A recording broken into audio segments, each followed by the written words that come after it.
Welcome to Visual Learning. In this video, we will understand the superposition principle. As we know, if we need to calculate the force between two charges, we use Coulomb's law. However, if we need to calculate the force on a single charge due to multiple charges, we use the superposition principle. So, let's explore what the superposition principle is and how it is applied. Suppose, in 3D space, a test charge Q0 is placed at the position vector R0. Around this charge, multiple charges Q1, Q2, and Q3 are situated at different positions.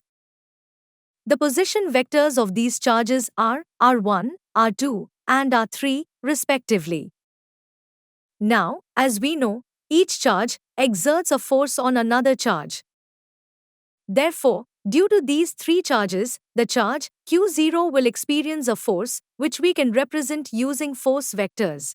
Remember, in a force vector, the first digit represents the primary charge, the charge experiencing the force, while the second digit represents the secondary charge, the charge exerting the force. Now, if we want to calculate the total force acting on Q0, we can use the superposition principle.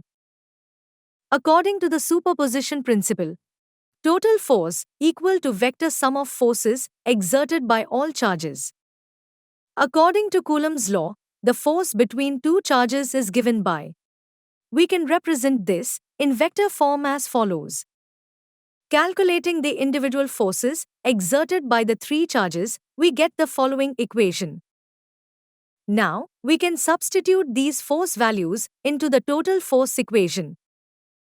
By simplifying the common factors in the equation, we obtain the following expression. If this formula is applied to n number of charges, it can be represented as follows. Thanks for watching. If you like this video, please subscribe to our channel, like and share this video.